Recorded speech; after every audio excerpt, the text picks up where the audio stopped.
Hi friends, இன்னைக்கு இந்த வீடியோவில் ரேசன் அரிசி வச்சு நல்ல சாஃப்டான சூப்பரான குலோப் ஜாமுன் எப்படி பண்ணந்தாங்க பார்க்க போகிறோம். கண்டிப்பாக இதை உங்கள் வீட்டில் ட்ரை பண்ணி பாருங்கள். இப்போ இந்த குலோப் ஜாமுன் செய்கிறதுக்கு நான் ஒரு அரை கப் அளவுக்கு பச்சரிசி எடுத்திருக்கேங்க. ரேசன் அரிசியில் பச்சரிசி எடுத்திருக்கேன். ஸோ இதை நல்லா சுத்தம் பண்ணிவிட்டு ஒரு பவுலில் சேர்த்து தண்ணி ஊற்றி ஒரு 2-3 தடவை இதை நல்லா கழுவி எடுத்துக்கோங்க. இப்போ இந்த அரிசி கூட இன்னொரு தண்ணி ஊற்றி இதை ஒரு 5 நிமிஷம் மட்டும் நம்ம ஊற வச்சிடலாம். அதிக நேரம் ஊற தேவையில்லைங்க, ஒரு 5 நிமிஷம் மட்டும் இது ஊறட்டும். இப்போ ஸ்டவ்வில் நல்ல ஒரு அடிகனமான கடாய் வச்சுக்கோங்க. அதில் கொஞ்சமாக தண்ணி சேர்த்துட்டு இப்போ இந்த தண்ணியில் ஒரு 2 கப் அளவுக்கு பால் சேர்த்துக்கலாம். பால் நல்ல கெட்டியான பாலை எடுத்துக்கோங்க. நான் 1/4 லிட்டர் அளவுடைய கப்பில் 2 கப் அளவுக்கு பால் எடுத்திருக்கேங்க. இப்போ நம்ம ஊற வச்சிருந்த அரிசியை தண்ணியில் நல்லா வடிச்சிட்டு இந்த பாலோட சேர்த்துக்கோங்க.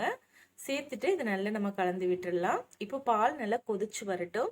இந்த மாதிரி நல்லா கொதிச்சு வரும்போது ஓரத்தில் படிகிற அந்த ஆடையை நல்லா உள்ளே எடுத்து விட்டு இதை நல்லா மிக்ஸ் பண்ணி கொடுத்துக்கிட்டே இருங்க. அடி பிடிக்காம நல்லா இதை நம்ம கலந்து கொடுத்துக்கிட்டே இருக்கணும். அரிசி பார்த்தீங்கன்னா இந்த பால்லேயே உங்களுக்கு நல்லா வெந்து சாஃப்ட் ஆகி வரணுங்க. இப்போ பார்த்தீங்கன்னா எனக்கு சரியா ஒரு 5 நிமிஷம் ஆயிருக்கு. பால் பார்த்தீங்கன்னா நல்லா வத்தி வந்திருக்கு. இது இன்னுமே இதில் இருக்க அந்த பால் தண்ணி எல்லாமே நல்லா வத்தி வரணும். ஸோ அது வரைக்கும் இதை நல்லா நம்ம கொதிக்க வச்சுக்கணுங்க.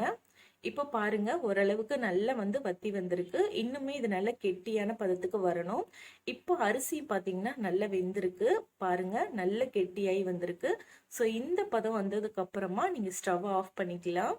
இந்த சாதத்தை நம்ம அப்படியே இந்த கடாயிலேயே நல்லா இந்த மாதிரி ஸ்ப்ரெட் பண்ணி விட்டுடலாம். இந்த மாதிரி நம்ம பண்ணும்போது சாதம் சீக்கிரமா ஆறுங்க.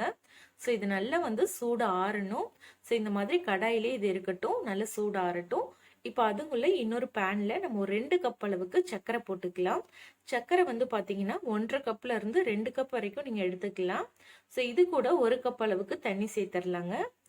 இப்போ இது கூட நான் ஏலக்காயில உள்ள இருக்க அந்த விதைகளை மட்டும் எடுத்து சேர்த்திருக்கேன். இப்போ சர்க்கரை நம்மளுக்கு கம்ப்ளீட்டா ஃபுல்லா நல்லா கரைஞ்சு வரணும். சர்க்கரை நல்லா கரைஞ்சு வந்துருச்சு பாருங்க. நல்லா கரைஞ்சதுக்கு அப்புறமா இது நம்ம செக் பண்ணி பார்க்கணும். கையில நீங்க தொட்டு பார்த்தீங்கன்னா கொஞ்சம் நல்லா பிசு பிசுப்பா ஒட்டுற மாதிரி பதத்துல இருக்கணும். ஸோ இப்போ செக் பண்ணி பார்த்துருங்க. சர்க்கரை ஃபுல்லா கரைஞ்சதுக்கு அப்புறமா நீங்க செக் பண்ணி பார்த்தீங்கனாலே உங்களுக்கு கரெக்டா வரும். ஸோ இப்போ நான் செக் பண்ணி பார்க்குறேன். நல்லா பிசு பிசுன்னு ஒட்டுற மாதிரி இருக்குங்க. இப்போ நீங்கள் ஸ்டவ் ஆஃப் பண்ணிவிட்டு இந்த ஸ்டேஜில் லெமன் ஜூஸ் இருந்தால் நீங்கள் ஒரு பாதி லெமன் ஜூஸை நீங்கள் சேர்த்துக்கலாம். சர்க்கரை கிறிஸ்டல் ஆகாமல் இருக்கும். இப்போ அடுத்தது ஒரு மிக்சி ஜாரில் நம்ம ஆற வச்சுருந்த சாதம் எல்லாத்தையும் சேர்த்துட்டு மூடி போட்டு இதை நல்லா அரைச்சி எடுத்துக்கலாங்க. முடிஞ்ச வரைக்கும் ஒரு சின்ன மிக்சி ஜாரை எடுத்திங்கன்னா முழுமையாக சாதம் நல்லா அரைஞ்சு வரும். இப்போ இந்த சாதத்தை நம்ம அப்படியே ஒரு பிளேட்டுக்கு மாற்றிக்கலாம். இது கொஞ்சம் உங்களுக்கு கையில் ஒட்டுற மாதிரி கன்சிஸ்டன்சியில தான் இருக்கும். இப்போ இது கூட ஒரு 2 டேபிள் ஸ்பூன் அளவுக்கு மைதா மாவு, கூடவே 2 டேபிள் ஸ்பூன் அளவுக்கு ரவை சேர்த்துடலாங்க. இப்போ இதில் ஒரு சிட்டி அளவுக்கு பேக்கிங் பவுடர் சேர்க்குறேன். இது இருந்தால் சேர்த்துக்கோங்க, இல்லைன்னா ஸ்கிப் பண்ணிக்கோங்க. ஒரு அரை டீஸ்பூன் அளவுக்கு ஏலக்காய் தூள் சேர்த்துட்டு இது நல்லா நம்ம பிசைஞ்சு எடுத்துக்கலாம். பிசையும் போது கையில் எண்ணெய் அப்படி இல்லைன்னா நெய் தடவிக்கோங்க. இப்போ இந்த மாவை நல்லா நம்ம பிசைஞ்சு எடுத்துடலாம். நம்ம சேர்த்துருக்க அந்த மைதா ரவை இது எல்லாமே எல்லா பக்கமும் இருக்கிற மாதிரி நல்லா நம்ம பிசைஞ்சு எடுத்துக்கணும். இது பிசையும் போது பார்த்தீங்கன்னா உங்களுக்கு கையில் ஒட்டுற மாதிரி கொஞ்சம் ஸ்ட்ரிக்கியான கன்சிஸ்டன்சியில தான் இருக்கும். ஸோ அப்படி தான் இருக்கணும். இதை நல்லா நம்ம பிசைஞ்சு எடுத்துக்கலாங்க.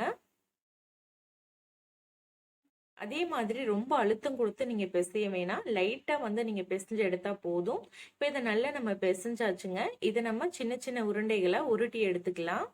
ஸோ இந்த மாதிரி கொஞ்சமா மாவு எடுத்து நல்லா உருட்டிக்கலாங்க. உருட்டுறதுக்கு முன்னாடி கையில எண்ணெய் இல்லைன்னா நெய் தடவிக்கோங்க. இப்போ கையில உங்களுக்கு ஒட்டாம இருக்கும். ஸோ இந்த சைஸுக்கு நான் உருண்டைகளா உருட்டி எடுத்துக்கிறேங்க. இப்போ பாருங்க, நான் எல்லா மாவையுமே உருட்டி எடுத்துட்டேன். ஸோ இப்போ இந்த உருண்டைகளை நம்ம எண்ணெயில் போட்டு பொரிச்சு எடுக்கணும். எனக்கு பார்த்தீங்கன்னா அரை கப் அளவுக்கு அரிசி எடுத்தோம் இல்லையா, அதுக்கு ஒரு 40 உருண்டை கிட்ட வந்திருக்கு. இப்போ இது எண்ணெயில் போட்டு பொரிச்சு எடுக்கிறதுக்கு கடையில் கொஞ்சமாக எண்ணெய் சூடு பண்ணிக்கோங்க. லைட்டாக சூடு பண்ணால் போதும். எண்ணெய் மட்டும் அதிகமான ஹீட்ல இல்லாத மாதிரி பார்த்துக்கோங்க. லேசாக சூடாகும் போதே நம்ம உருண்டைகள் எல்லாத்தையும் உள்ளே சேர்த்துடலாம். சேர்த்துட்டு இதை நம்ம மிதமான தீயில ஒரு 3ல இருந்து 4 நிமிஷத்துக்கு இதை நல்லா பொரிச்சு எடுத்துக்கலாம். நம்ம அரிசியில செஞ்சிருக்கிறதுனால இது உங்களுக்கு கொஞ்சம் கலர் மாறி வர்றதுக்கு கொஞ்சம் டைம் எடுத்துக்கோங்க. அதனால இது நல்லா பொறுமையா நம்ம ஃப்ரை பண்ணி எடுத்துடலாம்.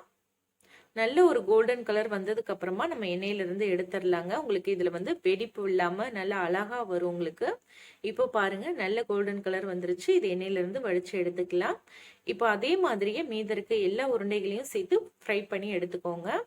இப்போ நம்ம ரெடி பண்ணி வச்சிருந்த சுகர் சிரப் இருக்கு இல்லையா, அதை நல்லா சூடு பண்ணி எடுத்துக்கோங்க.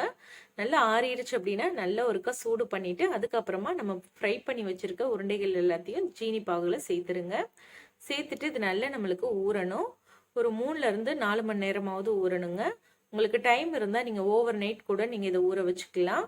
நான் இன்னைக்கு ஒரு 3 மணி நேரம் தாங்க ஊற வச்சிருக்கேன். இப்போ பாருங்க உருண்டைகள் எல்லாமே நல்லா ஊறி இருக்கு. நல்ல சாஃப்டா இருக்குங்க. கண்டிப்பா இதே மாதிரி நீங்களும் ட்ரை பண்ணி பாருங்க. உள்ளேயும் நல்ல ஜூஸியா இருக்கும். ஸோ வெறும் ரேசன் அரிசி மட்டும் இருந்தா போதும். எல்லார் வீட்லயுமே ரேசன் அரிசி இருக்கும், பால் இருக்கும். ஸோ கண்டிப்பா ட்ரை பண்ணி பாருங்க. ட்ரை பண்ணி பார்த்துட்டு எப்படி வந்ததுங்கிறத மறக்காம கமெண்ட்ல சொல்லுங்க. இந்த குலோப் ஜாமுன் ரெசிபி உங்களுக்கு பிடிச்சிருந்தா மட்டும் வீடியோக்கு ஒரு லைக் கொடுத்து வீடியோவை ஃப்ரெண்ட்ஸ் கூட ஷேர் பண்ணிக்கோங்க. சப்ஸ்கிரைப் பண்ணலைன்னா மறக்காம சப்ஸ்கிரைப் பண்ணிக்கோங்க. தேங்க்யூ.